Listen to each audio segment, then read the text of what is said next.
indissolubilidade do casamento. E chegaram-se a ele os fariseus, tentando-o e dizendo: é porventura lícito a um homem repudiar a sua mulher por qualquer causa? Não tendes lido que quem criou o homem desde o princípio os fez macho e fêmea? Por isso, deixará o homem pai e mãe e ajuntar-se-á com a sua mulher, e serão dois numa só carne. Assim que já não são dois, mas uma só carne. Não separe logo o homem o que Deus ajuntou. Replicaram-lhe eles: pois por que mandou Moisés dar o homem à sua mulher carta de desquite e repudiá-la? Porque Moisés, pela dureza de vossos corações, vos permitiu repudiar vossas mulheres, mas ao princípio não foi assim. Eu, pois, vos declaro que todo aquele que repudiar sua mulher, se não for por causa da fornicação e casar com outra, comete adultério. E o que se casar com a que o outro repudiou, comete adultério. A não ser o que procede de Deus, nada é imutável no mundo. Tudo o que procede do homem está sujeito a mudanças. As leis da natureza são as mesmas em todos os tempos e em todos os países. As leis humanas, porém, modificam-se segundo os tempos, os lugares e o desenvolvimento intelectual. No casamento, o que é de ordem divina é a união conjugal, para que se opere a renovação dos seres que morrem. Mas as condições que regulam essa união são de tal maneira humanas que não há em todo o mundo, e mesmo na cristandade, dois países em que elas sejam absolutamente iguais, e não há mesmo um só em que elas não tenham sofrido modificações através dos tempos.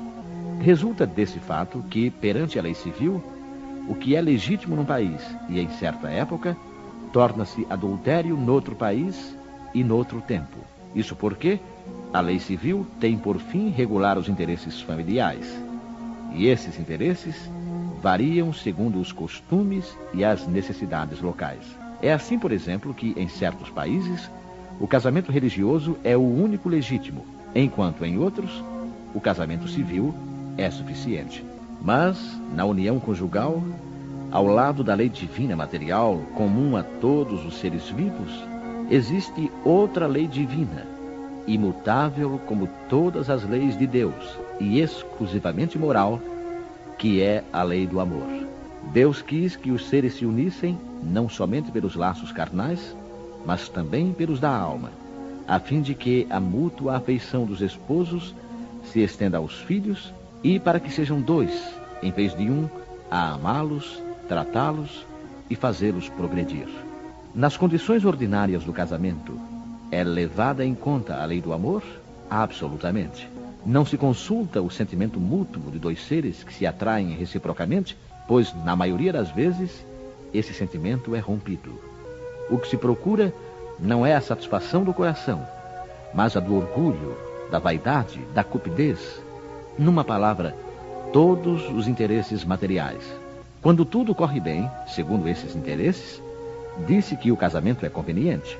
E quando as bolsas estão bem equilibradas, disse que os esposos estão igualmente harmonizados e devem ser muito felizes. Mas nem a lei civil, nem os compromissos que ela determina podem suprir a lei do amor, se esta não presidir a união. Disso resulta, frequentemente, que aquilo que se uniu à força, por si mesmo se separa, e que o juramento pronunciado ao pé do altar se torna um perjúrio, se foi dito como simples fórmula. São assim as uniões infelizes que se tornam criminosas. Dupla desgraça que se evitaria se, nas condições do matrimônio, não se esquecesse a única lei que o sanciona aos olhos de Deus, a lei do amor. Quando Deus disse, serão dois numa só carne, e quando Jesus advertiu, não separe o homem o que Deus juntou, isso deve ser entendido segundo a lei imutável de Deus, e não segundo a lei instável dos homens. A lei civil seria então supérflua, e deveríamos retornar aos casamentos segundo a natureza? Não, certamente.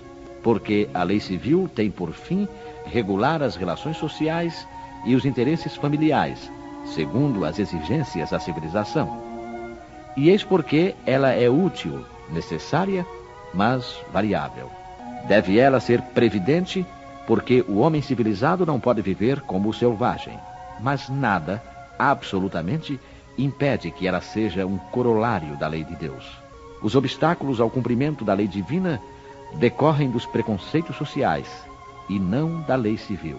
Esses preconceitos, embora ainda vivazes, já perderam o seu domínio sobre os povos esclarecidos e desaparecerão com o progresso moral que abrirá finalmente os olhos dos homens para os males incontáveis, as faltas e até mesmo os crimes que resultam das uniões contraídas com vistas apenas aos interesses materiais. E um dia se perguntará se é mais humano, mais caridoso, mais moral ligar um ao outro dois seres que não podem viver juntos ou restituir-lhes a liberdade. Se a perspectiva de uma cadeia indissolúvel não aumenta o número das uniões irregulares.